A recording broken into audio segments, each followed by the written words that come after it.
जय जय राम कृष्ण हरी, जय जय राम कृष्ण हरी, जय जय राम कृष्ण हरी,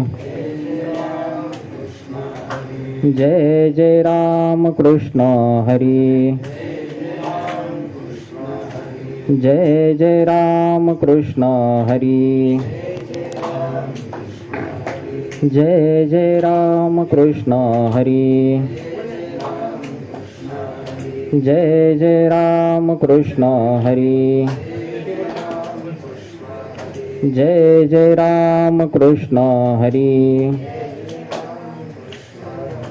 पुंडलीक वरदा हरी विठ्ठल श्री ज्ञानदेव तुकाराम पंढरीनाथ भगवान की जय। माऊली ज्ञानेश्वर महाराज की, जगद्गुरु तुकाराम महाराज की जय। नमः पार्वतीपते हर हर हर महादेव।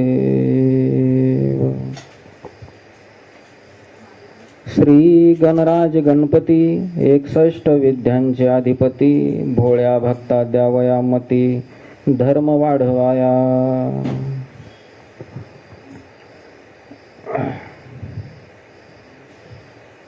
स्वधर्म जो बापा, तोच नित्य यज्ञ जाणपा, म्हणून वर्तता तेथ पापा संचारू नाही। बघा, ज्ञानेश्वरीच्या 3ऱ्या अध्यायामधील स्वधर्म जो बापा, तोच नित्य यज्ञ जाणपा, म्हणून वर्तत तेथ पापा संचारू नाही, ही 81 क्रमांकाची ओवी आहे। आणि तिथून तर तो अध्याय जिथपर्यंत संपतो त्या सर्व ओव्या माऊलींनी धर्माबद्दल लिहिलेल्या आहेत, स्वधर्माबद्दल लिहिलेल्या आहेत। मग देवाने श्रीकृष्णाने अर्जुनाला काय सांगितलं हे स्वधर्माबद्दलची माहिती पूर्ण त्याच्यामध्ये आलेली आहे। तर हे पुस्तक लिहायचं सुचलं कसं, तर गुरुवर्य बाबांच्या कृपा आशीर्वादानं हे पुस्तक लिहिण्याचं सुचलं। आणि बाबा म्हणतात की भारत देश हा जगाचा कळस आहे, भारत देश हा जगाचा कळस आहे आणि देव भारतामध्ये मानव रूपामध्ये अवतार घेतात। मग देवाचा अवतार घेण्याचं प्रयोजन काय आहे, तर जीवाचा उद्धार व्हावा म्हणून, तुमचा आमचा कुठेतरी उद्धार व्हावा म्हणून। मग माऊलीने काय केलं की कर्मयोग नावाचा जो 3रा अध्याय आहे ज्ञानेश्वरीतला, तर त्यामध्ये स्वधर्म नावाचा मुद्दा माऊलींनी घेतला। 81 क्रमांकाच्या ओवीपासून तर अध्याय शेवटीपर्यंत सगळं स्वधर्माबद्दल माऊलींनी त्याच्यामध्ये सांगितलं। मग ज्ञानेश्वरी ग्रंथाचे बाबा म्हणले आतापर्यंत भरपूर पारायण झाले, पण स्वधर्म हा मुद्दा जो आहे, स्वधर्माबद्दल कोणी विचार केला नाही। स्वधर्म हा एक ज्ञानेश्वरीपर्यंतच राहिला। आणि ज्ञानेश्वरी काय झालं की लाल कपड्यामध्ये आपण बांधून तिथं ठेवली आणि त्याला फक्त आपण नमस्कार केला, पण वाचून त्याच्यातला धर्म आत्मसात करण्याचा प्रयत्न आपण केला नाही। मग स्वधर्म कर्म यावर काळाच्या ओघात फारसा प्रकाश पडला नाही। यावर सखोल चिंतनानंतर गुरुवर्य बाबांच्या अज्ञानातून ज्ञान प्रगट झाले, पौळ बाबांच्या अज्ञानातून ज्ञान प्रगट झाले असं बाबांनी म्हणले, म्हणून आम्ही ती ओळ त्याच्यामध्ये लिहिली। पण ते बाबांनी म्हणावं, आम्ही नाही म्हणू शकत। मानव देहामध्ये जन्माला आलेल्या जीवाचा धर्म काय आहे हे समाजाला समजलं पाहिजे। स्वधर्माचं आचरण जीवाचा उद्धार होण्यासाठी, विश्वाच्या कल्याणासाठी, हे ज्ञान प्रकाशात आणण्यासाठी हे पुस्तक तयार करण्यात आलं, पुस्तक लिहिण्यात आलं। आणि गुरुवर्य बाबांच्या कृपा आशीर्वादानं, भगवंताच्या कृपा आशीर्वादानं हे पुस्तक लिहिलं गेलं। बऱ्याच प्रती त्याच्या प्रकाशित झाल्या, जवळपास 11,000 पुस्तकं ते छापलेत आपण। बाबांचं म्हणणं तेवढ्या याच्यात महाराज 200 लोकांना जरी आत्मबोध घडला आणि 200 लोक जरी सुधारले 11,000 पुस्तकातून, तर खूप झालं म्हणले, आपलं कार्य सफल झालं। मग माऊली म्हणतात की पूर्वी ब्रह्मदेवाने काय केलं की यज्ञासहित भूते निर्माण केली होती। मग जीवाने विचारलं आम्हाला श्रेयस्कर काय आहे। मग ज्ञानदेवाने काय केलं की यज्ञ या शब्दाचा अर्थ, स्वधर्म या शब्दाचा अर्थ यज्ञ असा केला, पण यज्ञ म्हणजे इथं द्रव्यमय यज्ञ न करता त्यानं स्वधर्म कर्म असा केला। म्हणून स्वधर्म अनुष्ठान अखंड यज्ञ आहे। यज्ञ आपण करायचा आहे, स्वधर्माचं पालन करायचं। स्वधर्म म्हणजे काय तेही तुम्हाला सांगतो, पण स्वधर्माचं आचरण करायचं, इतर कुठल्याही परमार्थिक साधना करायची गरज नाही। अन्नदेवताला भजायची गरज नाही. आपण ग्रामीण भागामध्ये पाहतो अन्नदेवताला आमच्या माता माऊल्या जास्त भजतात, पण ह्या अन्नदेवाला भजायची गरज नाही. कुठलेही व्रतवैकल्य करायची गरज नाही. 3-3 तास पूजा चौरंग वगैरे मांडून हे व्रतवैकल्य करायची गरज नाही. कुठलेही नियम करायची गरज नाही. क्रियात्मक साधना करायची गरज नाही. उपवास करून शरीराला पीडा देण्याची गरज नाही. उपास तापास करायचं नाही. दूर तीर्थाला जाण्याची गरज नाही. स्वधर्म आचरण करायचा आणि स्वधर्म जर आचरण केलं तर त्यामध्ये पापाचा प्रवेश होणार नाही माऊली म्हणतात. आणि सहज तुम्हाला सिद्धी प्राप्त होईल, सहज तुम्हाला मोक्षपदाला जाता येईल. उपास तापास करून मोक्षपदाला जाता येत नाही किंवा भगवंताची प्राप्ती होत नाही. उपासानं शरीराला पीडा होते आणि शरीराला पीडा व्हायला लागल्याच्या नंतर तुमचं चित्त त्या नामचिंतनामध्ये लागत नाही, भगवत चिंतनामध्ये लागत नाही. म्हणून आपल्याला उपास दोनच सांगितलेले, ते एक व्रत करा एकादशी आणि दुसरं सोमवार. बाकीचे व्रत करायचे नाही म्हणले. स्वधर्म जो बापा तोच नित्य यज्ञ जानपा, म्हणून वर्तत तेथ पापा संचारू नाही. अरे बाबा, आपला जो धर्म आहे तो नित्य यज्ञ होय असे समज, म्हणून त्याचे आचरण करत असताना त्यात पापाचा प्रवेश होत नाही. माऊली ज्ञानोबाराय लिहितात, गोपालकृष्ण अर्जुनाला सांगायला लागले की म्हणले आपला जो धर्म आहे तो नित्य यज्ञ म्हणून समज. आता स्वधर्म म्हणजे काय, तर स्वधर्म म्हणजे माऊल्यांनो स्वतःचं कर्तव्य कर्म. स्वतःचं कर्तव्य कर्म तुम्ही न्यायनिष्ठेनं पालन केलं आणि या संसारामध्ये, या प्रपंचामध्ये आपण स्वतःचं कर्तव्य कर्म पार पाडत भगवत चिंतन केलं, भगवंताचं नामस्मरण केलं, तर हाच जीवाचा धर्म आहे. जीवाचा पहिला धर्म काय की उजळले भाग्य आता अवघी चिंता वारली. आमचं पहिलं भाग्य आहे की मनुष्य देहामध्ये जन्माला आलो. इतर कुठलाही जीव भगवंताचं नामचिंतन करू शकत नाही. भगवंताचं नामचिंतन करण्याची कला ही फक्त मानव देहाला आहे. म्हणून आपण भगवंताचं नामचिंतन करायचं आणि हा जीवाचा धर्म आहे. हे स्वधर्म आचरण जर सुटलं तर तुम्ही वाईट कर्माच्या ठिकाणी तुमची आसक्ती उत्पन्न होते. तेव्हाच त्या वाईट कर्मे करणाऱ्या पुरुषास संसार बंधन प्राप्त होते. मग जर तुम्ही स्वधर्म जीवाकडून टाकल्या गेला तर तो व्यक्ती, तो जीव वाईट कर्मे करू लागतो आणि वाईट कर्मे जर केले तर त्याला संसार बंधनामध्ये अडकतो माऊली म्हणतात. म्हणून स्वधर्माचे आचरण करावे. हे नित्य यज्ञयाजन आहे आणि स्वधर्माचं आचरण जो करतो ते केव्हाही बंधनामध्ये पडत नाही, संसार बंधनामध्ये अडकत नाही म्हणले. हे कर्माधिकारी लोक आपल्या नित्य यज्ञाला चुकले म्हणून कर्माने बद्ध होऊन परतंत्र अशा देहाच्या स्वाधीन झाले. हा देह पंचतत्वाचा मिळालेला देह, पाचाचा आणीला उसना, हा देह आपला नाही, 5 तत्वापासून मिळालेला आहे. हे फक्त आपल्याला भगवत चिंतन करणं आणि स्वधर्माचं आचरण करणं हे सांगितलंय. मग तुम्ही संसार बंधनामध्ये अडकता म्हणले, परतंत्र अशा देहाच्या स्वाधीन होता. देह आपला नाही, ज्याचा त्याला आपल्याला समर्पित करायचा आहे.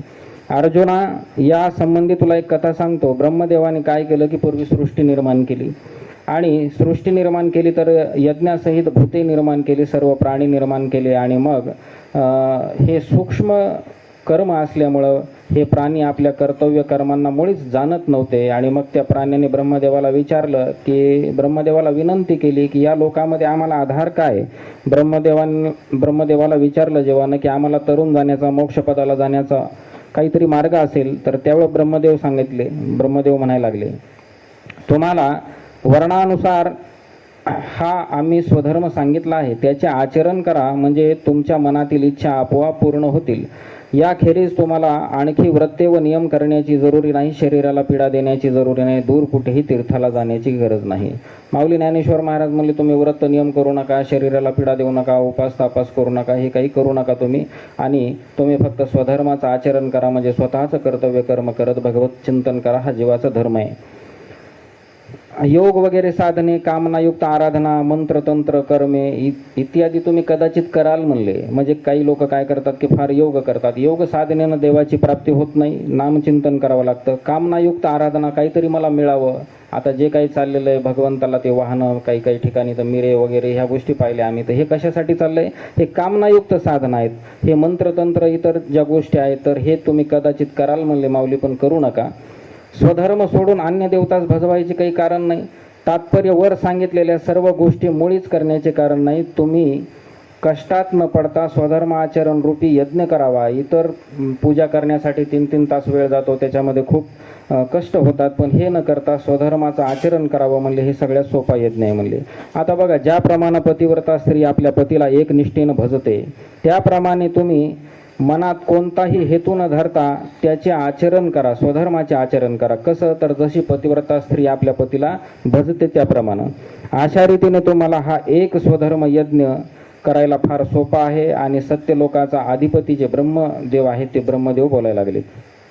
पहा, स्वधर्माचं आचरण जर कराल तर हा धर्म कामधेनू गायीप्रमाणे आहे. तुम्ही कामधेनू गाय पाहिली नसेल पण ऐकला असेल कुठंतरी. तर कामधेनू जी गाय आहे तर ती कामधेनू गाय जे तुम्ही इच्छित म्हणजे तुमच्या मनातली जी इच्छा आहे तर ती इच्छा पूर्ण करणारी आहे. तर तसा हा धर्म कामधेनू गाय होऊन तुमच्या मनातल्या इच्छा पूर्ण करील. कारण या धर्माच्या आचरणामुळे सर्व देवतांना आनंद होईल आणि मग त्या देवांना तुम्ही इच्छिलेले विषय ते तुम्हाला देतील. तुम्ही जर स्वधर्माचं आचरण केलं तर हा धर्म तुम्हाला कामधेनू गायीसारखं जे तुम्ही इच्छा कराल ते तुम्हाला देईल.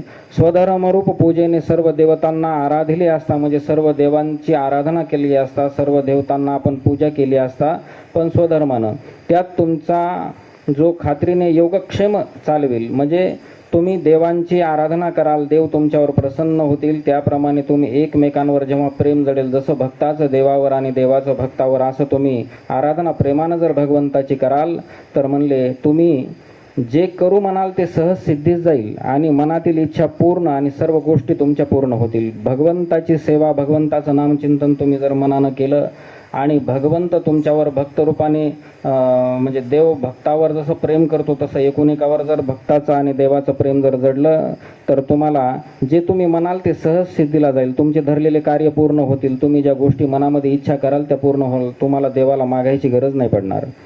तुम्ही बोलाल ते खरे होईल आणि तुम्ही आज्ञा करणारे व्हाल. तुम्हाला आपली काय आज्ञा आहे म्हणून रिद्धी सिद्धी विचारतील.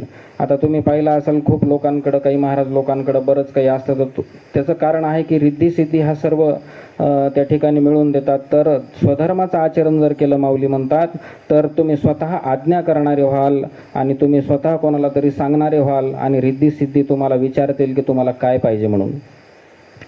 आता तुम्ही पाहिला असेल की वसंत ऋतू येतो बघा, तर त्यावेळेस वसंत ऋतू ज्यावेळेस येतो त्यावेळेस काय होतं की सर्व झाडांना त्या ठिकाणी पानं आलेली असतात, कुठंतरी फळं आलेले असतात, फुलं आलेले असतात आणि सर्व सौंदर्य त्या ठिकाणी हिरवं दिसू लागतं. तर त्याचप्रमाणे आपण स्वधर्माचं आचरण जर केलं तर सर्व आपल्याला प्राप्त व्हायला सहज सोपं जातं. पहा, त्याप्रमाणे सर्व सुखासह मूर्तिमंत दैवच तुमच्या मागं शोधित येईल. जर स्वधर्माचं आचरण केलं तर दैव, मूर्तिमंत दैव तुम्हाला शोधत येईल. अशा रीतीने बाबांनो जर तुम्ही एकनिष्ठेने स्वधर्माचं आचरण कराल तर सर्व भोगांनी संपन्न होऊन तुम्ही निरीच्छ व्हाल. स्वधर्माचं जर आचरण केलं तर सर्व भोग तुम्हाला भोगायला मिळतील आणि तुम्ही संपन्न व्हाल. सर्व संपदा प्राप्त झाली असता जो विषयांच्या गोडीला लालचावून उन्मत्त इंद्रिय जसे सांगतील तसे वागतो. यज्ञाने संतुष्ट होणाऱ्या या देवतांनी जी ही संपूर्ण संपत्ती दिली आहे त्या संपत्तीच्या योगाने मार्गाने जो परमेश्वरास भजणार नाही, जो अग्नीचे मुखात हवन करणार नाही अथवा देवांची आराधना करणार नाही किंवा योग्य वेळी ब्राह्मणांना भोजन देणार नाही, जो गुरुभक्तीला पाठमोरा होईल, अतिथीचा मान करणार नाही व आपल्या जातीला संतोष देणार नाही. आता बघा काय सांगितलंय की जर समजा तुम्ही संपत्ती तुमच्याकडे खूप आली आणि त्याला जर तुम्ही उन्मत्त झाले किंवा संपत्तीला गर्व जर आपण केला तर तो धर्म तुमच्याकडून टाकला जाईल आणि परमेश्वराला मग तुम्ही संपत्ती जास्त आल्यामुळे कदाचित भजणार नाही. एखादे ब्राह्मण तुमच्याकडे आले तर त्यांना तुम्ही भोजन देणार नाही. अग्नीच्या मुखामध्ये कृष्णार्पण म्हणून हवन टाकलं पाहिजे, ते सुद्धा एक स्वधर्मच आहे. कृष्णार्पण म्हणून अग्नीला नैवेद्य देणं हा सुद्धा एक धर्म आहे. पण जर तुम्ही ते केलं नाही तर तुमच्याकडून धर्म टाकला जाईल आणि गुरुभक्तीला पाठमोरं होणं, गुरुचे वचन न मानणं, गुरु सांगतील तसं न वागणं किंवा एखादा अतिथी तुमच्या दारामध्ये आलाय, एखादा कोणीतरी याचक तुम्हाला मागायला आलाय तर त्याला दान देणं किंवा त्या अतिथीचा आदर सत्कार करणं हा सुद्धा धर्म आहे म्हणले महाराज. आणि हे जर तुम्ही केलं नाही किंवा एखाद्या अतिथीला म्हणजे तुम्ही व्यवस्थित बोलले नाही किंवा दारात कोणी मागायला आलं त्याला व्यवस्थित हे केलं नाही, हाकलून दिलं, तर तो धर्म आपल्याकडून टाकला जाईल, त्याचं आपल्याला कुठंतरी पाप लागेल म्हणले. अशा रीतीने जो आपल्या धर्माचे आचरण टाकून देईल आणि त्याची जी संपत्ती आहे त्यानं उन्मत्त होऊन केवळ तो भोग भोगू लागेल आणि कुठंतरी त्याला अहंकार जडेल तर त्याला पुढे फार मोठा धोका आहे म्हणले माऊली. माऊली म्हणतात की त्याला फार मोठा धोका आहे.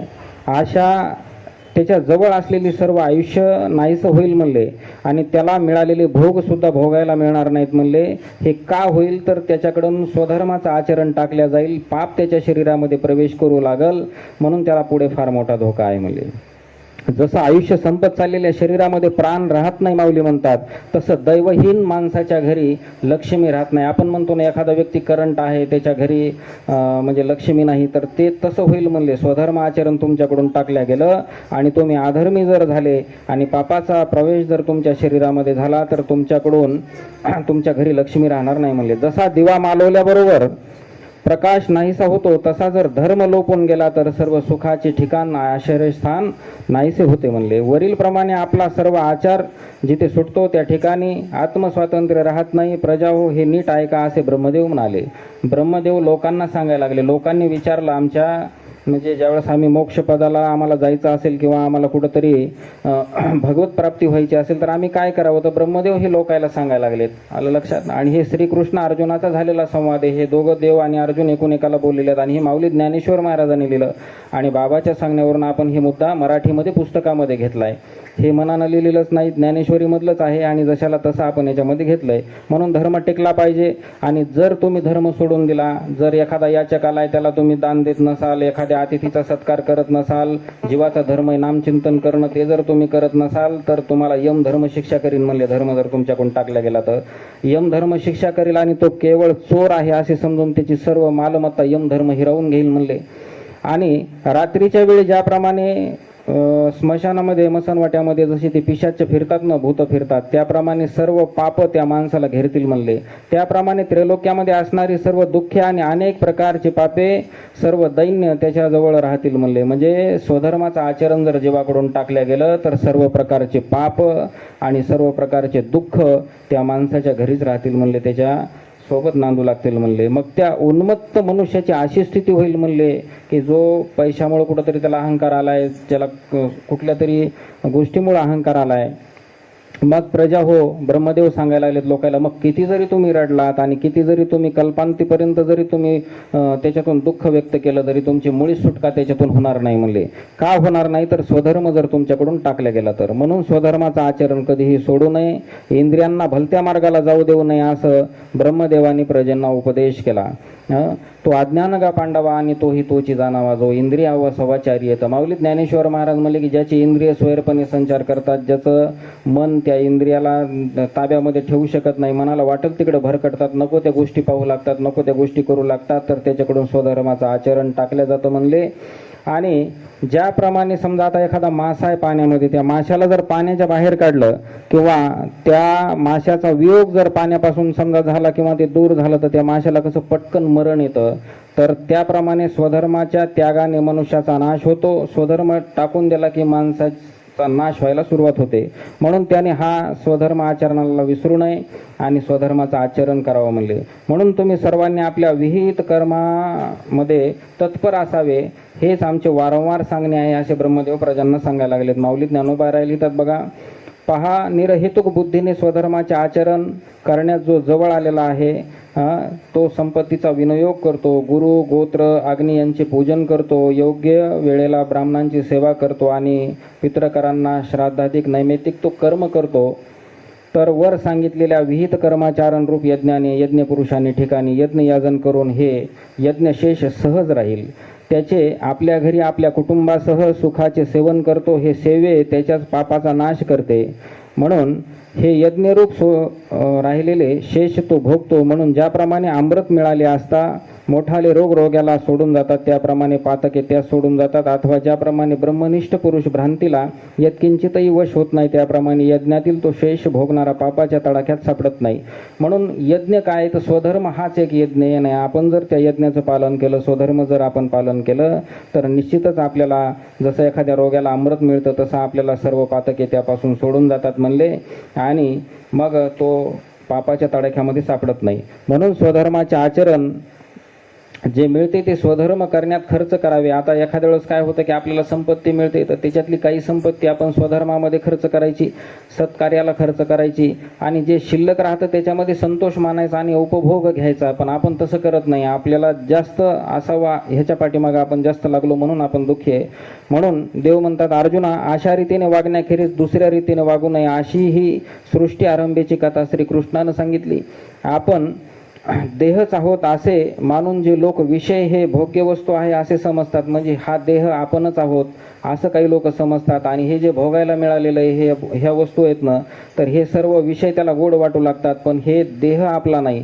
आलं लक्षात? हे देहाधिक पण आपले नाहीत. हे देह एक दिवस इथं ठेवायचा आहे. पंचतत्वापासून हे देह आपल्याला मिळालेला आहे, पंचमहाभूतापासून मिळालेला आहे.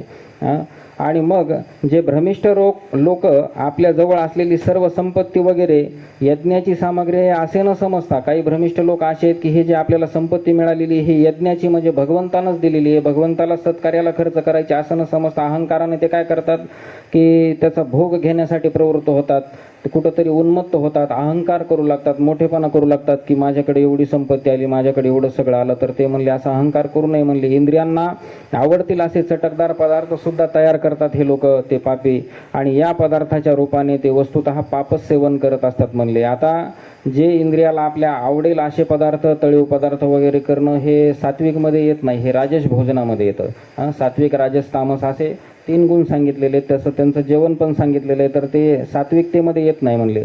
म्हणून वास्तविक पाहता जेवढी आपली संपत्ती आहे ती सर्व धर्माच्या कार्याला उपयोगी केली पाहिजे, यज्ञाला उपयोगी केली पाहिजे असं समजून ही स्वधर्मरूप यज्ञाने परमेश्वराला आपण अर्पण करावे. आपण जी संपत्ती कमवतो ही भगवंताच्या कृपेनं आपण कमवलेली आहे, तर याच्यातलं जेवढं आपल्याला संसारामध्ये लागेल तेवढं घेऊन बाकीची उरलेली भगवंताला आपण त्या ठिकाणी अर्पण करायला पाहिजे. अशा रीतीने वागायचे टाकून पहा ते मूर्ख लोक आपल्या स्वतःला नाना प्रकारचे पक्वान्ने तयार करतात. ज्या अन्नाच्या योगाने यज्ञ सिद्धीला जातो आणि परमेश्वर संतुष्ट होतो, म्हणून हे अन्न कमी योग्यतेचे नाही. बघा, नाना प्रकारचे पक्वान्न करून ते राजस भोजन घेतात, पण हे सात्विक माणसाचं लक्षण नाही म्हणले. आणि मग काय होतं की हे परमेश्वर संतुष्ट होतो अशा पद्धतीनं पण ते वागत नाहीत म्हणले. देवाला कुठंतरी प्रसन्न करावी ही त्यांची भावना नसते. हे अन्न साधारण समजू नये म्हणले, हे अन्न ब्रह्मरूप आहे असं समजायचं म्हणले, कारण हे अन्न सर्व जगाला एक जगण्याचं साधन आहे. बरं, हे अन्न जे निर्माण होतं, तर हे निर्माण करण्यासाठी आपल्याला सर्वाला माहिती आहे पाऊस लागतो. मग हा पाऊस कधी कधी मागं पुढं होतो, कधी पडत नाही. याचं कारण काय? तर पाऊस हा यज्ञापासून निर्माण होतो आणि यज्ञ कर्मापासून प्रगट होतो. आपण जे कर्तव्य कर्म करतो हे जर आपले कर्तव्य कर्म चांगले असले, जीवाकडून चांगलं कर्तव्य कर्म केलं गेलं तर त्याच्यातून एक यज्ञ होतो. आणि स्वधर्माचं आचरण जर जीवाकडून टाकलं गेलं नाही तर तो सुद्धा एक यज्ञ होतो आणि त्या यज्ञातून पावसाची निर्मिती होते आणि पाऊस अन्नाला कुठंतरी वाढवायला मदत करतो. मग आता तुम्ही म्हणाल की ह्या 2, 4, 10 वर्षामध्ये पाऊस मागं पुढं झाला, त्याचं कारण जीवाकडून स्वतःचं कर्तव्य कर्म टाकलं गेलं आणि धर्माचं पालन झालं नाही आणि कुठंतरी अधर्म लागला वाढीस, त्याच्यामुळे ह्या गोष्टी मागं पुढं झाल्या. बघा, दूर व जवळ असणारे, सर्वत्र असणारे जे ब्रह्मदेवांना उत्पन्न करते म्हणून हे स्थावर म्हणजे जी मालमत्ता आहे ही विश्व ब्रह्मात गोवलेली आहे असं माऊली इथं सांगतात. आणि म्हणून की अर्जुना ऐक, परंतु मूर्तिमंत कर्मरूप यज्ञामध्ये वेदांचे निरंतर राहणे हे एक आहे म्हणले. अर्जुना, याप्रमाणे मी मुळातली कार्यकारिणी मालिका तुला या यज्ञाकरता थोडक्यात सांगितलेली आहे. म्हणून जो उन्मत्त पुरुष लोकांमध्ये योग्य असलेल्या स्वधर्मरूप यज्ञाचे आचरण करणार नाही, जो वाईट आचरण करून इंद्रियांना केवळ लाड पुरवितो, म्हणजे एखादा व्यक्ती समजा जसं इंद्रिय त्याचे जसं वाटेल तसं एखादी वाईट गोष्ट पाहतात, एखादं पापाची गोष्ट ऐकतात, तो माणूस केवळ भूमीला भार आहे म्हणले असं समजायचं म्हणले.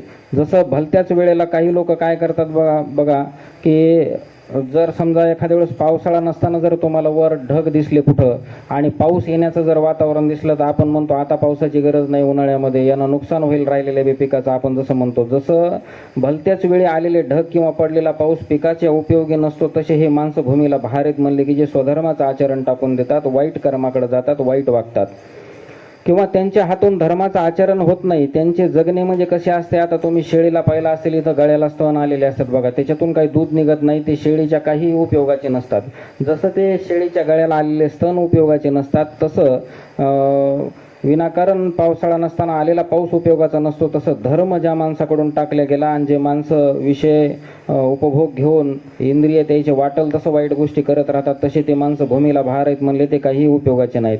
म्हणून अर्जुन ऐक, आपला हा धर्म कोणी सोडू नये, काया वाचा मने करून हा एकाच धर्माचं आचरण त्या ठिकाणी करावं. हे शरीर जे प्राप्त झालंय, तुम्ही म्हणाल कसं प्राप्त झालं, ते हे पूर्व सुकृतानं प्राप्त झालंय, हे संचित प्रारब्धानं प्राप्त झाले माऊली म्हणतात. आपण कुठलं तरी आपलं त्या काळात कर्मातलं पुण्य असावं म्हणून आपण मनुष्य देहामध्ये जन्माला आलो. 83,99,999 जीव या पृथ्वी तलावर आहेत, पण कुठलाही जीव भगवंताचं नाम चिंतन करू शकत नाही, रामकृष्ण हरी म्हणू शकत नाही. मानव देहालाच ती कला अवगत आहे. मग आपल्याला माणसाचं शरीर मिळालं, काहीतरी जन्माचं पुण्य असेल, संचित प्रारब्ध असेल ना, तेव्हाच मिळालं ना. म्हणून अर्जुना, एक मनुष्याचं शरीर मिळाले असता कर्माचा कंटाळा करणं हे बरोबर नाही. जे तुमचं कर्तव्य कर्म आहे ते करत भगवत चिंतन करणं, देवाचं नामस्मरण करणं याचा कंटाळा करू नये. जे लोक कंटाळा करतात ना ते लोक अडाणी आहेत म्हणून समजायचे म्हणले.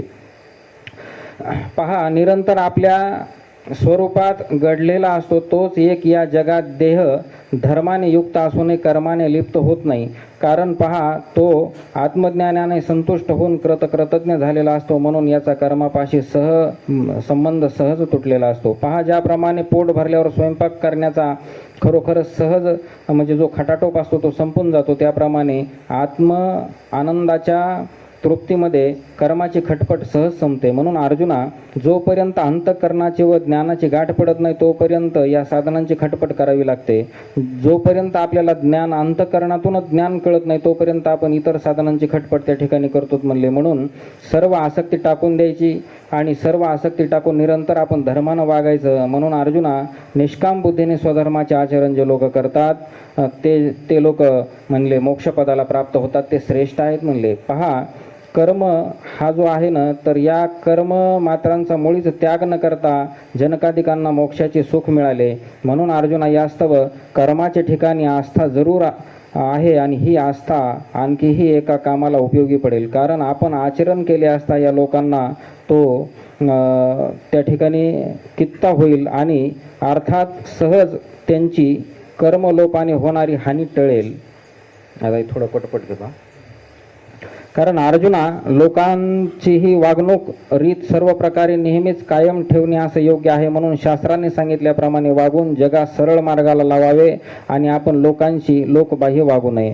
म्हणले शास्त्रामध्ये जसं सांगितलंय त्याप्रमाणे वागून जगाला आपण सरळ मार्ग लावावा, जेणेकरून 1-2-4 लोक तरी, आता बाबांचं सांगणं काय होतं की आपण 11,000 पुस्तकं छापली, याच्यातून 200 लोकांचा जरी उद्धार झाला तरी आपलं कार्य सफल झालं म्हणले. म्हणून आपण शास्त्रात जसं वर्णन केलेलं आहे तसं लोकांना तिथं त्या ठिकाणी चांगल्या मार्गाला लावावं. बघा, ताने बालक मोठ्या कष्टाने आईचे दूध पिते, ते पक्वान्न कसे खाणार? आता एखादा तानं बाळ आहे तर ते आईचं दूध पिणार आहे तर ते पक्वान्न खाऊ शकत नाही म्हणले. तर त्याप्रमाणे ज्यांना कर्मे चांगल्या तऱ्हेने करण्याची पूर्ण योग्यता आली नाही अशा माणसाला लीलेने सुद्धा म्हणजे चेष्टेनं सुद्धा या भगवद्गीतेचा म्हणले या पुस्तकाचा किंवा ज्ञानेश्वरीतल्या 3ऱ्या अध्यायाचा म्हणले उपदेश करू नये म्हणले. त्यास योग्य कर्माची वागणूक लावून द्यावी हे योग्य आहे. त्यांच्याजवळ सर्व कर्म आचरणाने स्तुती करावी आणि कर्मातील पुरुषांनीही सत्कर्मतेचे आचरण करून दाखवावे. लोकांच्या कल्याणासाठी जरी त्यांचे कर्मे आचरण केली तरी त्या कर्माचे बंधन त्यांना प्राप्त होणार नाही. बघा की बहुरूपी काय करतो की राजा राणीचे सोंग घेतो आणि त्यांच्या मनामध्ये आपण स्त्री पुरुष आहोत अशी कल्पना नसते, तथापि ते जसं त्या ठिकाणी वागतात त्याप्रमाणे त्या लोकांमध्ये म्हणजे ते दाखवतात ते खेळ, तर त्या पद्धतीनं हे सर्व चाललेलं आहे म्हणले. म्हणून अर्जुना, पहा, दुसऱ्याचे ओझे आपण आपल्या शरीरावर घेतले तर आपण त्या भाराने दडपले जाणार नाही का, हे सांग बरं. तर देव अर्जुनाला विचारायला लागले की दुसऱ्याचं ओझं जर आपल्या डोक्यावर घेतलं तर आपण त्यानं कुठंतरी दडपले जाऊ, पण प्रकृतीच्या गुणाने जी बरी वाईट कर्मे होतात ती अज्ञानी मनुष्य बुद्धिभ्रंशामुळे मी करतो असे म्हणतो. आता काही अज्ञानी माणूस असतं की तो म्हणतो की मी सर्व करतो, पण करता आणि करविता ईश्वर आहे, भगवंताच्या कृपेनं करतो तो. अशा रीतीने देह अहंकार धारण करणारा म्हणजे काही लोकांना देहाचा अहंकार असतो, कुठला अभिमान असतो, तर हे माणसं मूर्ख समजावे म्हणले आणि गूढ तत्वज्ञान यांना कधीही उघड करून सांगू देऊ नये म्हणले. हे राहू दे अर्जुना, आता तुला हिताची कथा सांगतो, ती तू चित्त देऊन ऐक. ती अशी की ज्या प्रकृतीच्या गुणांपासून सर्व कर्मे उत्पन्न होतात तीच ब्रह्मनिष्ठांनी तादम्य नसते. हे देहाचा अभिमान टाकून गुण व गुणांपासून उत्पन्न होणारी जी कर्मे त्यांचे उल्लंघन करून देहामध्ये उदासीनतेने राहतात. म्हणून सूर्याच्या प्रकाशामध्ये जरी सर्व कर्मे होत असली तरी तो सूर्य कर्माने लिप्त होत नाही. हे शरीरधारी जरी असतात तरी ते कर्मबंधनाच्या ताब्यामध्ये सापडत नाहीत. म्हणून या जगामध्ये तो प्रकृतीच्या तावडीत सापडून गुणांचा वश होऊन वागतो, तोच कर्माने बद्ध होतो. गुणांच्या योगाने इंद्रिय आपापले व्यापार करतात, त्या दुसऱ्यांनी केलेले कर्मात करतेपणा व बळेच आपल्याकडे घेतो आणि तो वर सांगितल्याप्रमाणे कर्माने बद्ध होतो. सर्व विहित कर्मे करून ती तू मला अर्पण कर, आणि परंतु चित्तवृत्ती मात्र आत्मरूपामध्ये ठेव. कारण देव अर्जुनाला सांगायला लागले की सर्व तू कर्मे कर, आणि सर्व कर्मे करत असताना ते सर्व कर्मे तू मलाच अर्पण करत चल म्हणले. अथवा अमुक करणारा मी त्या कर्माचे आचरण करतो असा अभिमान तुला त्या चित्तामध्ये येईल असं होऊ देऊ नकोस. म्हणून तू केवळ देहासक्त होऊन राहू नकोस. सर्व कामनांना टाकून दे आणि सर्व भोगांना यथाकाली उपभोग घे. आता तू आपल्या हातात धनुष्य घेऊन या रथावर चढ आणि आनंद वृत्तीने अंगीकार करून युद्ध करायला सुरुवात कर म्हणले. या जगामध्ये आपली तू कीर्ती वाढव, धर्माचा मान वाढव आणि या पृथ्वीला या दुष्टांच्या ओझ्यापासून सोडव. कारण जिथं भगवद्गीता सांगितले गेली ते युद्धाचं ठिकाण होतं, आणि अर्जुनाला धनुष्य घ्यायला देवानं सांगितलं आणि धनुष्यबाण हातामध्ये घेऊन तो रथावर चढ आणि धर्माचं पालन कर म्हणले. आता अर्जुना संशय टाकून दे आणि या युद्धाकडे लक्ष दे. या प्रसंगी युद्धाशिवाय दुसरे काहीही बोलू नको म्हणले. आणि अर्जुना, हा माझा यथार्थ उपदेश जे मोठ्या पूज्य बुद्धीने मान्य करतात आणि त्या लोकांना ते विश्वासपूर्वक वागतात, हे सर्व कर्म करीत असलेले तरी ते कर्मरहित आहेत, हे अर्जुना असे तू समज. म्हणून हे कर्म अवश्य करणीय आहे. नाहीतर प्रकृतीच्या स्वाधीन होऊन हे सर्व इंद्रियांचा लाड करून जे लोक माझ्या मताचा तिरस्कार करून ते टाकून देतात, म्हणून याला एक साधारण गोष्ट समज. जे याच्याकडे अनादराने पाहतात किंवा वाचाळपणाने याला पुष्पित वाणी म्हणतात, म्हणून हे लोक विवेकरूपी दारूने मत्त झालेले आहेत आणि विषयरूपी विषयाने व्याप्त झालेले आहेत, अज्ञानरूपी चिखलामध्ये फसलेले आहेत असे निसंशय समज. आता बघा की प्रेताच्या हातामध्ये जर एखादं रत्न घातलेलं आहे तर ते प्रेताला त्या ठिकाणी ते व्यर्थ असतं, त्याला ते काही उपयोग येत नाही. एखादा माणूस जन्मापासून आंधळा आहे, त्याला दिव्याच्या प्रकाशाचा काही उपयोग होत नाही म्हणले. किंवा ज्याप्रमाणे चंद्राचा उदय कावळ्यांना काही उपयोगी पडत नाही. एखादा चंद्र समजा पौर्णिमेला चंद्र उगवलाय पण त्याचा कावळ्याला काय उपयोग पडणार आहे म्हणले.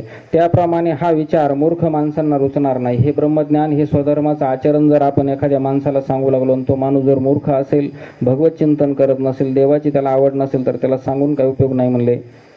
म्हणून अर्जुना, याप्रमाणे जे या परमार्थाला पाठमोरे असतील त्यांच्याशी मुळीच भाषण करू नको म्हणले, त्यांना जास्त बोलू नको म्हणले. या उपदेशाला मानत नाहीत, उलट त्याची निंदा करतात, अशा लोकांना हे ज्ञान सांगण्याचं हे करू नये म्हणले आपण. त्याप्रमाणे दिव्याला आलिंगन दिल्याच्या नंतर पतंग जो असतो, समजा फुलपाखरू आहे, एखादा दिव्याचा प्रकाश पाहून तो तिथं जातो, पण ते तिथं गेल्याच्या नंतर त्याचं मरण हे ठरलेलं आहे, अचूक त्याचं मरण त्या ठिकाणी होत आहे. तर म्हणून कोणीही शहाण्या मनुष्याने की जे इंद्रियांचे लाड त्या ठिकाणी पुरवतात तर ते त्यांना पुरू नये म्हणले. आता बघा, एखाद्या वेळेस जर समजा एखादा साप आहे तर त्या सापाच्या बरोबर खेळता येईल का? साप कोणी पाळलेला तुम्ही आतापर्यंत पाहिलाय का? तर असं नाही करता येणार म्हणले. म्हणून आपण काय करायचं की ज्याप्रमाणे इंद्रियाचे लाड करतो तर ते इंद्रियाचे केलेले लाड हे चांगले नाहीत म्हणले. म्हणून अर्जुना, सहज विचार करून पाहिले तर या प्रकृतीच्या अधीन असणाऱ्या शरीराला नाना प्रकारचे व्यवस्थित भोग का द्यावेत? म्हणून अतिशय कष्ट करून जेवढी म्हणून आपण संपत्ती या ठिकाणी सर्व खर्च करतो किंवा जी जोपासतो, ही रात्रंदिवस जोपासना का करावी? याचं काय कारण आहे? तर या लोकांमध्ये सर्व प्रकारचे कष्ट, सर्व प्रकारची संपत्ती संपादन करावी आणि मग आपला धर्म टाकून देऊन या संपत्तीचे व देहाचे पालन पोषण का करावे? आणि मग हे शरीर पाहिले तर हे पंचमहाभूताचे शरीर आहे म्हणले, शेवटी या 5 भूतामध्येच मिळून जाणार आहे म्हणले. म्हणून हे केलेले सर्व श्रम कुठेतरी शोधून काढावेत आणि आपल्या कर्माबद्दलचा मोबदला कोणास विचारावा. म्हणून देहाचे पोषण करणे हे उघड उघड घात आहे, देहाला सांभाळणे हा उघड उघड घात आहे. म्हणून याकरता तू देह पोषणाकडे लक्ष देऊ नकोस. एरवी इंद्रियांना पाहिजे त्याप्रमाणे विषय देत गेले तर खरोखर मनाला संतोष प्राप्त होईल. म्हणजे जसं आपल्याला पाहिजे तसं जर आपण घेत गेलो तर मनाला आपल्याला कुठंतरी संतोष प्राप्त होईल, परंतु हा संतोष काही कामाचा नाही म्हणले. हे दिसणाऱ्या चोरासारखा आहे म्हणले. आता एखादा समजा चोर आहे पण तो सभ्य माणसाचं रूप घेऊन आलाय आणि जर समजा तो दिवसभर सभ्य राहतोय पण ते शेवटी रात्र झाल्याच्या नंतर किंवा गावाच्या पलीकडे गेल्याच्या नंतर ते चोरीच करणार आहे म्हणले. तर मग समजा एखादं बचनागादी विष आहे, समजा हे विष जर विषयाच्या अंतःकरणामध्ये जर कदाचित इच्छा उत्पन्न होईल आणि तरी सुद्धा तू एखादी इच्छा जर मनामध्ये उत्पन्न झाली तर ती उत्पन्न होऊ देऊ नको म्हणले, कारण त्याचा परिणाम विचार केला तर ती घातक आहे म्हणले. ज्याप्रमाणे गळाला लावलेला मांस मासा जो आहे तो मासा आमिषाला पाहून भुलल्या जातो, त्या जाळ्यामध्ये अडकल्या जातो. त्याप्रमाणे इंद्रियाच्या ठिकाणी असणारी विषयाची लालसा प्राण्याला एका सुखाच्या खोट्या आशेकडे घेऊन जाते म्हणले.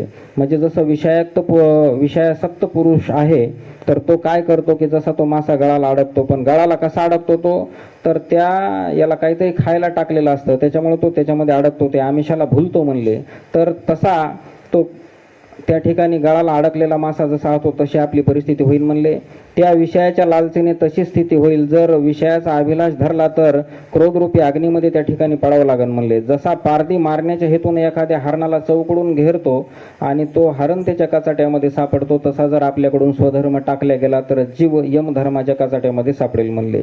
तेथे तसाच प्रकारे म्हणून तो विषयासंग धरू नको. विषय म्हणजे काय की वाईट विषयामध्ये आपली आसक्ती उत्पन्न होणे, कानानं वाईट गोष्टी ऐकणे, वाईट बघणे, नको त्या गोष्टी करणे, तर हे विषयाचा संग तू धरू नको म्हणले अर्जुना. आणि असं जर तू केलं तर काम व क्रोध हे दोन्ही घात करणारे आहेत असे समज. आणि काम आणि क्रोध हे काय करतात मग की विषयाला तू थारा देऊ नको म्हणले, पण जर थारा दिला तर ह्या विषयाच्या आसपासच ते काम आणि क्रोध असतात, जीवात्म्याला चिटकून राहतात म्हणले.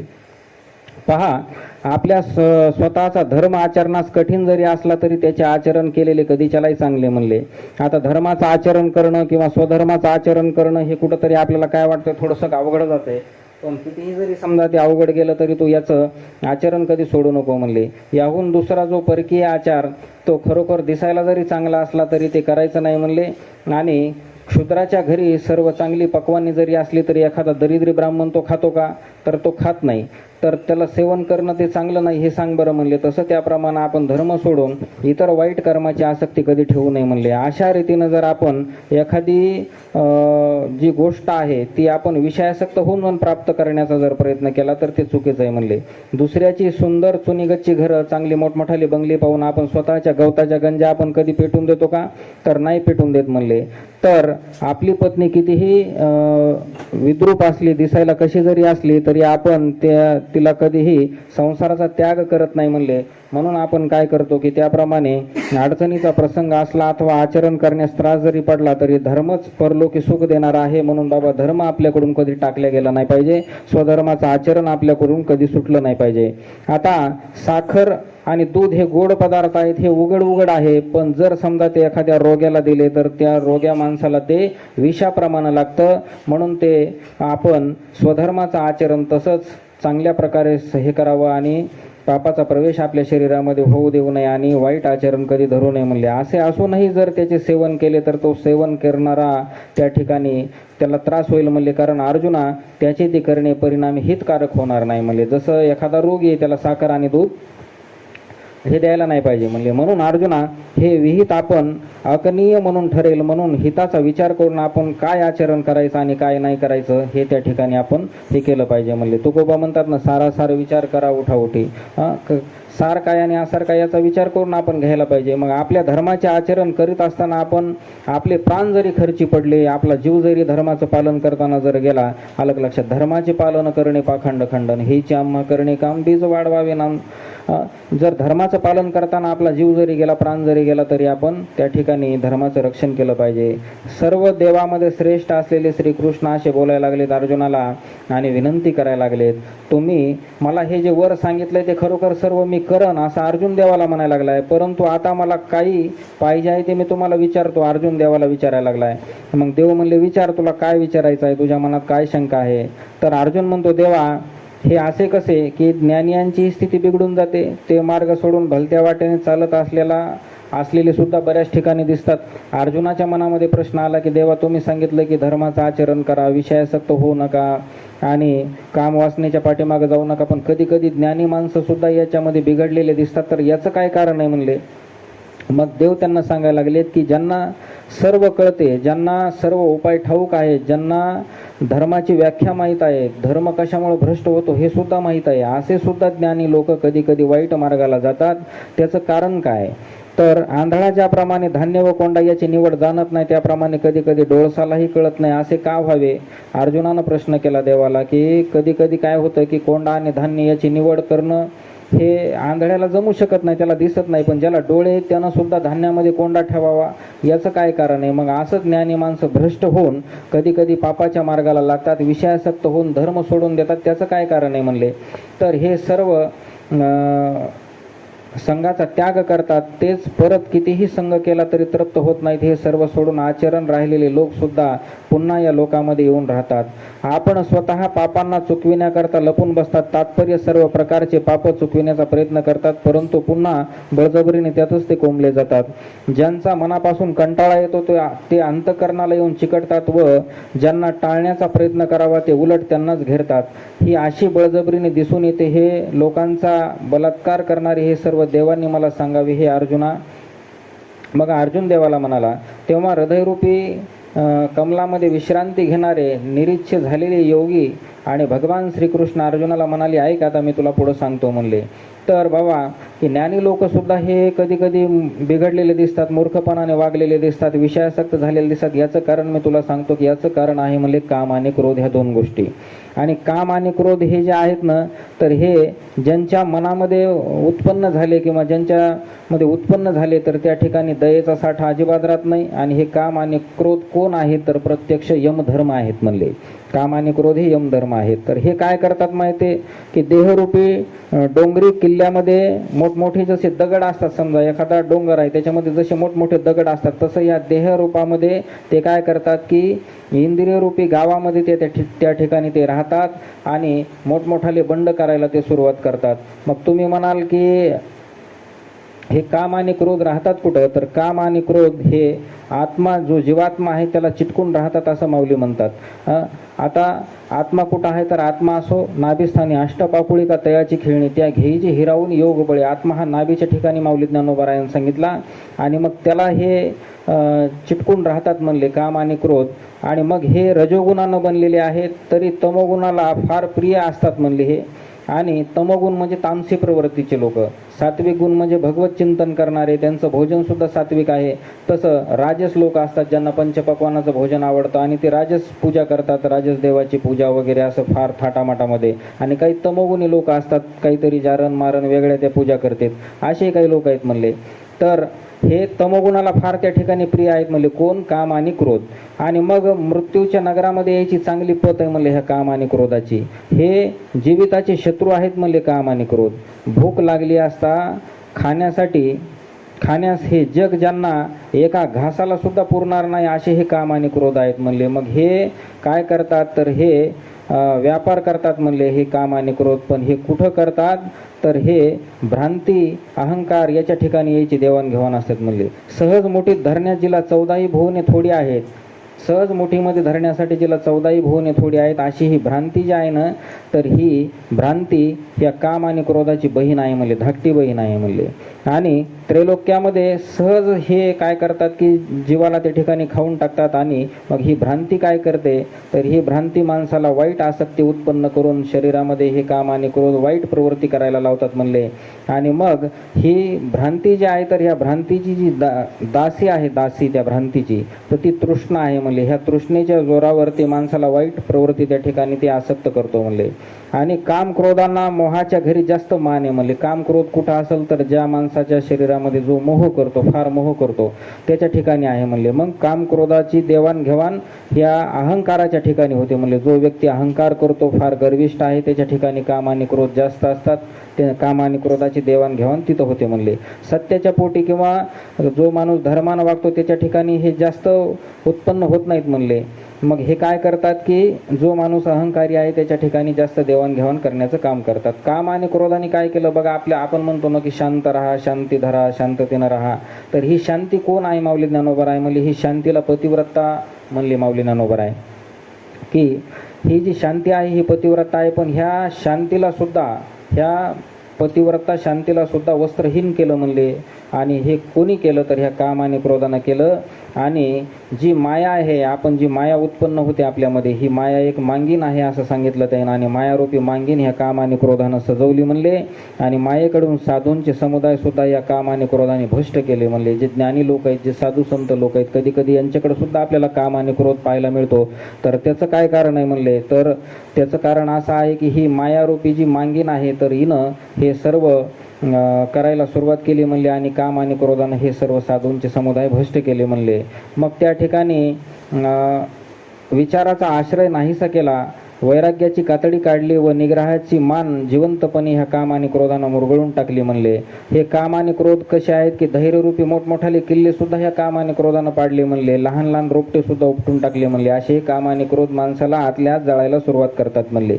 मग आता हे शरीरामध्ये शरीराबरोबरच उत्पन्न झालेले आहेत, अंतःकरणाला हे सारखे चिटकून राहतात म्हणले. परंतु शोधूनही ते ब्रह्मादी देवांना हाती लागत नाहीत म्हणले. मग काम आणि क्रोध जीवात्म्याच्या जवळ राहतात. चित्तवृत्तीच्या ज्ञानाच्या ते पंक्तीला सुद्धा राहतात म्हणले. आणि ते हल्ला करायला उतावळे असतात म्हणले काम आणि क्रोध. आणि हे एकदा उतावळे जर झाले तर कितीही ज्ञानी माणूस असला तरी त्याचा पाय घसरून ते वाईट मार्गाला जायलाही होतो म्हणले. मग काम आणि क्रोध कसे आहेत की पाण्यामध्ये बुडायची सुद्धा गरज नाही माणसाला, पाणी नसताना सुद्धा ते बुडवतात. अग्नीनं जाळण्याची सुद्धा त्या माणसाला गरज नाही. काम आणि क्रोध जर शरीरामध्ये उत्पन्न झाला, आपण जर एखाद्याला रागवलो तर 1 तासभर आपलं डोकं फनफन करतं बघा, एकदम माथा फनफन करतं. कधी त्या माणसाला जाऊन पटकन बोलून आपल्या मनातला राग व्यक्त करीन असं वाटू लागतं. तर हे माणसाला अग्नीशिवाय जाळतात, मधल्यामध्ये जाळू लागतात. असे हे काम आणि क्रोध आहेत. चिखल नसताना सुद्धा ते चिखलामध्ये बुडवण्याचं काम आपल्याला त्या ठिकाणी करतात. असं हे काम आणि क्रोधाचं सांगितलेलं आहे. मग ते किती आटोपायला गेलं तर ते आटपत नाहीत.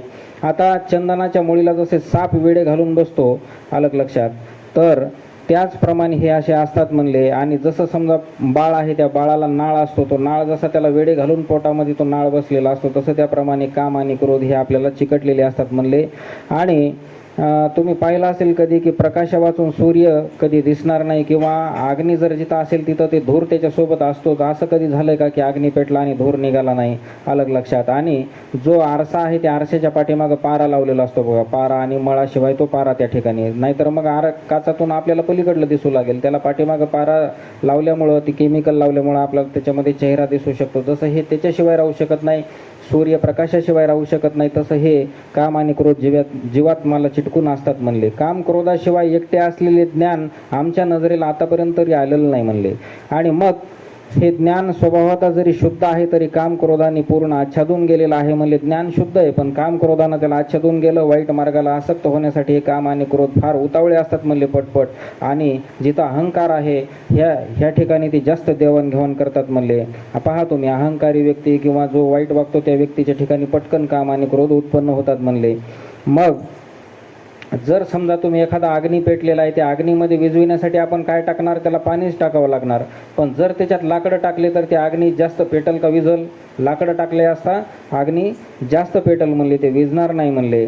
तर त्याप्रमाणे आपण ज्या वेळेस काम क्रोधांना सहाय्य करतो किंवा काम क्रोध आपल्या शरीरामध्ये उत्पन्न होतो तर ते जास्त जास्त त्या ठिकाणी वाढू लागेल म्हणले. असे हे काम आणि क्रोध जिंकण्यासाठी खूप कठीण आहेत म्हणले. पण याला जिंकायसाठी एक उपाय आहे. देव अर्जुनाला सांगायले. तर मग अर्जुन म्हणला, देवा मला सांगा याला जिंकायसाठी काय उपाय आहे. तर मग देवानं सांगायला सुरुवात केली की आपले जे इंद्रिय आहेत, हे इंद्रिय इथूनच जास्त आपल्याला म्हणजे हे उत्पन्न होत आहे. तर मग इंद्रिय पूर्णपणे इंद्रियाचं दमन करायचं. दमन करून इंद्रिय पूर्णपणे ताब्यात घ्यायचे की डोळ्यानं कधी वाईट बघायचं नाही, कानानं कधी वाईट ऐकायचं नाही. आणि मग ह्या गोष्टी जर आपण इंद्रियानं जर वाईट गोष्टी करायच्या जर कुठंतरी टाळलं किंवा कुठं जरी थोडाफार त्याच्यावर बंधन टाकलं तर मनाचं धावणं थांबन म्हणले. मन वाईट गोष्टीकडे जाणार नाही, वाईट गोष्टीला त्या ठिकाणी प्रवृत्त होणार नाही. आणि मग हळूहळू ह्या काम आणि क्रोधाचा आश्रय इथून नाहीसा होऊ लागल. आणि काम आणि क्रोध या अंतःकरणापासून फार एकदम दूर जर गेले म्हणले तर मग तिथं असं होईल की सूर्यकिरणांशिवाय मृगजळ राहत नाही. आता समजा तुम्ही पाहिलं, मृगजळ म्हणजे काय की असं पाणी असल्यासारखं भासतंय, पण तिथं गेल्याच्या नंतर ते पाणी नसतंय. तर तसं यांचं होऊन जाईल म्हणले. आणि काम आणि क्रोध जर निशेष निघून गेले तर मग तुम्ही ब्रह्मरूप झाले म्हणले, भगवत झाले म्हणले, तुमचं शरीर देवत्वाला प्राप्त झालं म्हणले. आणि मग आपल्या सुखाचा उपभोग आपण त्या ठिकाणी घेऊ लागतो म्हणले. गुरु शिष्यांचा संवाद येणाऱ्या विचाराने प्राप्त झालेली जीवात्म्याची जी एकता आहे त्या ठिकाणी स्थिर होऊन तू कधी हलू नकोस म्हणले. की गुरु आणि शिष्याचा संवाद ज्या ठिकाणी चालू आहे त्या ठिकाणी स्थिर होऊन तू कधी हलू नको म्हणले. सर्व सिद्धींचा राजा, देवी लक्ष्मीचा पती, देवांचा देव श्रीकृष्ण इथं सांगायला लागलेत. आणि हे धृतराष्ट्राला ऐकायसाठी संजय काय सांगायला लागलं बघा. आता पुन्हा भगवान श्रीकृष्ण आणखी एक प्राचीन कथा सांगतील, त्यावेळी अर्जुन प्रश्न करील. असं हे भगवद्गीतेमध्ये असं देवाणघेवाण अर्जुनाचे काही प्रश्न आहेत ते देवाला तो विचारतोय, देवा हे असं कसं, तर देव त्याला उत्तर देऊन सांगायला लागलेत. आणि अशा प्रकारे हे प्रतिपादन इथं केलं गेलं आणि धर्माचं काय महत्त्व आहे हे इथं सांगितलं गेलं. आता बघा, हा जर धर्म स्वतःचं कर्तव्य कर्म करत आपण जर हा स्वधर्म जर पाळला आणि स्वतःचं कर्तव्य कर्म करत जीवाचं धर्म काय आहे तर भगवत चिंतन करणे आणि देवाचं नामस्मरण करणे. आणि देवाचं नामस्मरण जर तुम्ही सतत केलं तर फार काही तुम्हाला पूजा विधी करण्याची गरज नाही, व्रत वैकल्य उपास तापास करण्याची गरज नाही, फक्त नामचिंतन करा. आणि माऊली म्हणले एका ठिकाणी की मने वाचा करणी जयाची भजनी देवाची वाहनी, ते शरीर जाते क्षणी देवाची झाले. आधी बाबा लावा ना, बुक्का लावा ना. मनानं वाचेनं चालता फिरता बसता उठता जर आपण रामकृष्ण हरी म्हणलं, नामचिंतन केलं तर आपला देह पडता क्षणी जायच्या वेळेस जसं 80-90 वर्ष वय आपलं होईल, जर आपण सतत नामचिंतन घेत गेलं तर हे शरीर आपलं देवत्वाला प्राप्त होईल आणि भगवंत चिंतनाला त्या ठिकाणी प्राप्त होईल. मग देव काय म्हणायला लागलेत अर्जुनाला की ज्यांनी डोळ्यांनी मलाच पाहिलं, ज्यांनी कानाने माझंच भजन ऐकलं आणि ज्यांना सर्वत्र मीच दिसू लागलो आणि असं केलं असताना ज्यांनी माझीच कल्पना केली, तर सर्व अवयवांनी म्हणजे पूर्ण इंद्रिय, कान, हात, पाय, नाक, डोळे हे सर्व भगवंताचं नामचिंतन करतात. आणि नमस्कार जरी केला आपण एखाद्याला तर आपण श्रीकृष्णालाच केला असं समजायचं. आणि दान जर एखाद्याला आपण दिलं तर ते देवालाच दान दिलं असं समजायचं. तर अशा उपदेशानं, अशा उद्देशानं जे आपण भगवंताचं सर्वत्र रूप पाहून आपण भगवंताचं नामचिंतन करतो, तर मग इतर मंत्रतंत्राच्या भानगडी त्याला पडायची गरज नाही. म्हणले कायेनं वाचेनं मनानं जे भगवंताचं भजन करतो तर देव म्हणले मरण येते समयी त्याला म्हणले माझ्या स्वरूपाचं ज्ञान हे होईल म्हणले आणि निश्चय माझ्या स्वरूपाशी त्याचं एक ऐक्य होईल म्हणले. आणि मरण समय मी त्याला इतर गतीला जाऊ देणार नाही, इतर योनीला जाऊ देणार नाही आणि त्या जीवाचा कुठंतरी उद्धार होऊन मोक्षपदाला प्राप्त होऊन भगवत प्राप्ती त्याला मिळेल म्हणले. म्हणून इतर कर्मकांडाच्या मागं लागू नका आणि इतर भानगडी करण्यापेक्षा हरीचं नामस्मरण करावं एवढंच तिथं सांगितलं. आणि मग ज्ञानदेव म्हणे निवृत्तीचा, सांग उठाव करून उन्मेषाचा, मग संवाद श्री हरिपार्थाचा भोगावा बापा. श्री निवृत्तीनाथांचे शिष्य ज्ञानदेव म्हणतात, बुद्धीला चांगले जागे करून मग बाबांनो या कृष्ण अर्जुनांचा संवाद ऐका.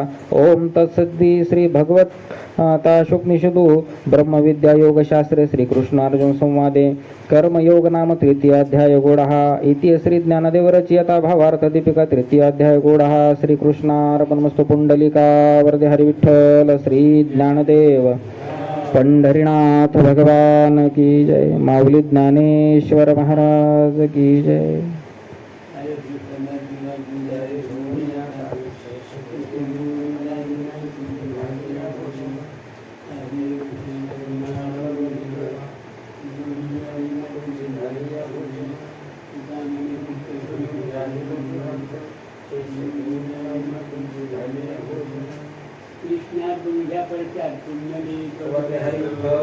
श्री ज्ञानदेव भावप्रसाद कृष्ण भगवान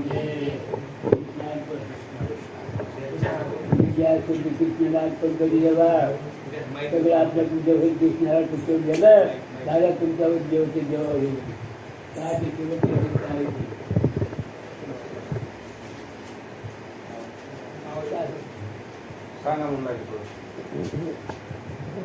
ऐका.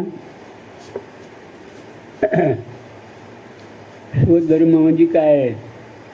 आमच्या डोक्यावर काही तुमचं कर्ज असेल त्या स्वधर्माच्या यांनी देवाला एक ठिकाणी जाणा, कळलं का? सोनं मोडा सोयरे जोडावा, तसं सगळं सोडा देव जोडावा, कळलं का? 24 आपलं 24 काम करतो बरं देव, त्याला जाणतोच का? इथंच आपलं चुकलेलं आहे. काय मानलेलं आहे जीव घेईन जीन म्हणजे असतात देवा तुझी चरण सेवा साधावा आहे. जन्माला आला मग त्याची बैमान झाला, कळलं का? म्हणून ती बैमानी टाका आणि एकटीने भगवंताकडे लक्ष देऊन जे जे कर्म होतील ते ते भगवंताला अर्पण करा. शेवट तुझ्या बावई आहे नव्या अध्यातली वाचून पहा. मन वाचा करणी जायची भजनी देवाची आणि ते जाते दिवस झाले. पण त्याचं झाल्यावर तुकोरा काय म्हणले, तुका म्हणे त्यांचे भरेन देव तुमच्या मरणी मरे. जसं ज्याप्रमाणे मुलीचं लग्न झाल्यावर त्या आईनं जन्म दिला, पण या आईनं काय काय दिलं, घर दिलं, सगळं दिलं, धर्म दिलं, गोरचा गोळा तोडून दिला, नावची इस्टेट लावली. तशी तुम्ही देवाचे होताल तर देव तुमचे सगळे कार्यक्रम करताना काम देऊन सर्व पुरीच व्हायला बरं. कळलं का?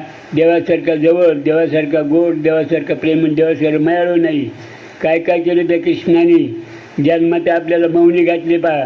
तुका म्हणे छंदन मन मोहित गोविंदे का म्हणून ते याईने माझ्याशिवाय दुसऱ्या यायला काही कळू नये. मौनी काय असती, माणसाला गाडीला गाडी त्याला कळत नाही, बाहेर तिला कळत नाही, तसं यायला काही कळू नये माझ्याशिवाय. कोणाशिवाय? कृष्णाशिवाय. कळलं का? आणि मग त्यानं पुला तुझी मौनी पुला दुसरं काय केलं, तो आपल्याला ज्ञान पाहणं पाहिजे. गाय झाला गाय. 18वा अध्याय सुवयी आहे. 1689 कर्माची वही. 23 गीतीच्या दुबती वत्सगुणी पार्थते दुबनी जगापुटी श्रीकृष्ण गाय. कळलं का? जे ज्ञान पाडलं ते ज्ञानावर विज्ञान, आपण विज्ञान तुझ्या मारायला लागलो. विज्ञान खरं असतं काही कधी तयार करायला असतं. ते गुणमुळे तयार. पहिले लोक आवतं आणणारे, टिपणी करणारे, कामं करणारे, बायकोने घ्यायला गेल त्या ते ज्ञान मुळाचं आहे पाय म्हणजे त्याला विसरू नका. कळलं का? त्या ज्ञानाच्या अवघाने देवाला आपलं सहाय्य करा. देवा आपलं देवाचे मालक होतात. 56 लोक सांगायचे की आमची बाबा आमची देवाची ईश्वरूनचे देवानं आमच्या घरी काय काय करावं लागलं. कळलं का? शेतं केले, ढोरं वळले, लाखा गोळ्याचा ढोल पिटू लागला. बाई ज्या बाला तीन केलं, धडपट झाली. असं देव तुका म्हणे सत्य बोले ते शिकणी तुका म्हणे एक हारी. देव माणसं बैमान होत नाही, माणसं देवाला बैमान होती. तो किती आहे बैमान होऊ नका. बैमान होते तर आपल्याला लक्ष 84 फेडावं लागल. आणि त्याला जाणताल तर त्याच्या संग जन्मच तो फळ भोगायला नंतर बा मला काय पाहिजे काय पाहिजे काय पाहिजे काय पाहिजे काय पाहिजे करतात बा. लय सोपं आहे, लय जवळ आहे, लय गोड आहे. किती गोड आहे सांगायचं का? संसारात दोघाला जे काही प्रेम आहे ना, ते प्रेम तोच देव आहे पा. काम नावाची विभूती आहे. ते दोघं संचार झाले तेव्हा संसार होतो मायबापावर. म्हणून त्याला विसरू नका. किती तेव आहे, ती किती लग्न करून दाखवले त्यानं. 16,108 लग्न करून ब्रह्मचारी ठरला. तसं आपला संसार करून ब्रह्मचारी ठरता येतं. मासिकवर एकच दिवस संसार असतो, फुल त्याची गडगा. म्हणून त्याला विसरू नका. त्याला विसरलं की लय आपल्या दुःखाची भोगली. त्याला नाही विसरलं की दुःखाचं आपलं नातच नाही. कळलं ना? खरं आपल्या जवळ आहे, पण खरं टाकून खोट्याच्या मागे लागू नका. आपलं काय खोटे आपल्याला सांगा, विचार करा बरं. विचार करीत नाहीत माणसं. नाही विचारच आहे ना, काही बोलतात, काही करतात, काय ते त्याच आपला गुन्हा होतो. आणि नक्षचवडीचे आपला अधिकारी व्हावं लागतो मायबाप. सगळं सोडत ते सुरू. लय सोपं आहे ना. उठता बसता रामकृष्णारी, उठता बसता रामकृष्णारी, उठता बसता याला सोबत म्हणायचं. आणि जे जे कर होईल कर म्हणजे देवा त्याला अर्पण म्हणायचे. त्याला सगळे अर्पण झालं तर खुदच माहिती सांगितलं की सगळे जन्माला बुडापासून मलाच अर्पण करीत वाहत गेला तर शेवटी त्याची दुसऱ्या तिला कसं जाईल ठेव. तर बारीक त्याच्यात पाहा तुम्ही अर्थ करून मन वाचा करण्यामध्ये. आणि वाचा करून कळून घ्या. आणि कळून घेऊन त्याचे मालोकन म्हणजे आमच्या कर्ज फिटलं पुंडलिकावर दे हरिठर ज्ञानदेव तुकाराम ज्ञानेश्वर महाराज गोपाल कृष्ण भगवान की जय.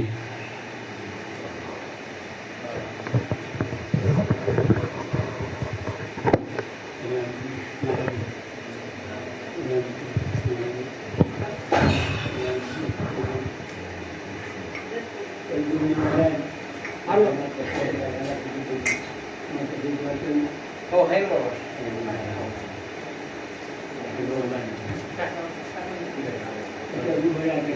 राहते